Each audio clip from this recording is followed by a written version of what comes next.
I'm interested to hear your takes on take on college in general, because if you are a hustler or a doer, a thinker, creative, like whatever it is, I often think that like for a specific type of person, even though there's the social pressure and sometimes from people's parents of going to college, going out and taking those 4 years in your early 20s to go just like travel, meet people, whatever, can yield something far greater than 4 years of a curriculum. Mm-hmm. Do you think your kids will go to college?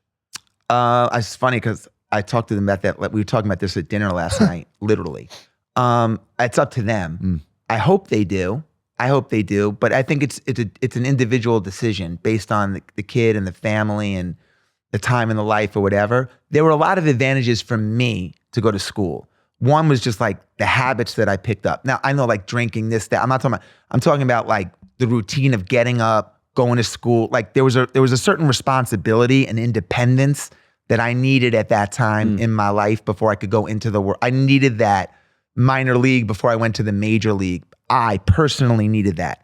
And my mom gave me great advice the day I went to school. She said, try everything, meet everybody, go to every lecture, go to every class, sign up for every intramural sport, go, pledge so everything. You were doing the same thing even in school. Yeah, I was doing the same shit. Okay. Yeah. But my kids, I don't know, man. I got a ways to see, but I hope they do. How old are they?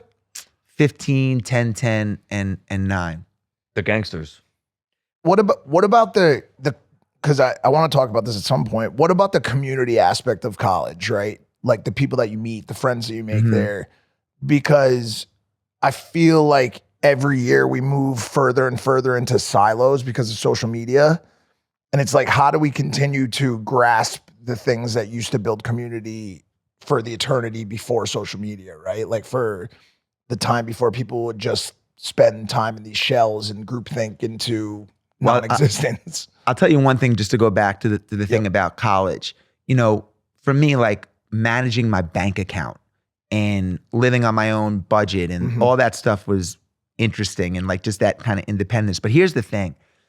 The one thing that I got out of college that completely changed the trajectory of my life, and I only got it because I went to school, was, I needed 3 credits left to graduate or whatever. And someone had told me, man, take the public speaking class. It's a throwaway class. It's so easy. So I'm like, really? Public speaking? They're like, yeah, it's a fucking joke. Just go take it. So I signed up for the public speaking class. I walk in there, and the first day, my professor, Barbara Davis, that was her name, comes in and she gave a little talk. And I was like, this is unbelievable. This is the only class I need. Whoa. This isn't a throwaway class. This is the class. Whoa. And she gave me these 4 principles about public speaking and walked me through, because everything is public speaking: sales, interviews, communication with your team, building a culture, everything. And now I speak almost, like that's what I do. I love it. And that class, how to write and how to speak, how to write an email, was so important to me in everything that I did. And because I was a 980 on my SAT guy, I remember I sold my first company. It was called Alphabet City with my partner to a company called SFX. I sold it, I was like 26 or 27, and we sold it for $16 million in cash and stock. And it was part of a roll-up that this company, SFX, this guy, Bob Silliman, the master of all masters, bought 80 companies. We were the smallest of 80.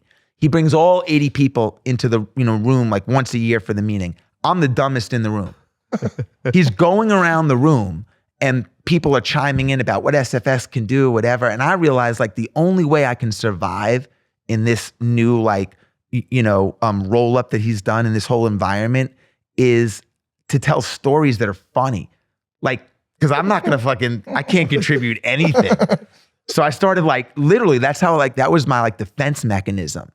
And storytelling's important, man. And it got me, I kept moving up, man, Jesse's interesting. Jesse's funny. Have Jesse tell, and it's really important. So that was the one big thing that I really learned, other than the relationships, was this public speaking class. And I'll just share this for the people that are listening. My public public speaking lady. She said, professor said to do these 4 things, and I still use the same formula 50 years later, 30 years later. She said, you always want to tell, you always want to have an icebreaker. You want to open up with something funny, even like, hey, team meeting. Hey, Prime, you never believe this, man. I was at this guy's house. Fucking, they left the thing out. I got frostbite in Atlanta, hot Atlanta, something. 2, you want to tell the audience what it is you're going to talk about because people want to follow along, even on a sales call. Like, this is what I'm going to talk about today. 3 is you want to deliver on that promise. Whatever you tell them you're going to talk about, you want to deliver on it, and you want to leave people with takeaways, actionable takeaways. Yep. And I followed that script for 30 years. We're following that same script on this podcast. Literally, right man. I started with that joke. You rolled out who No, it was. it's a master class in Barbara Davis's thing. Oh, we went to that class. Yeah, I love it. You guys are both really good speakers anyway. But Thank you. I think storytelling is really underrated. I think it's a really powerful skill to have. Because you're right. Like, man, if you can captivate people, I always say this, like, for me, attention is the currency. And a great way to get attention is just be captivating. Tell a good story. Be entertaining. Hey guys, if you like that clip, hit the subscribe button. And if you want to see more zany clips, click the video right here.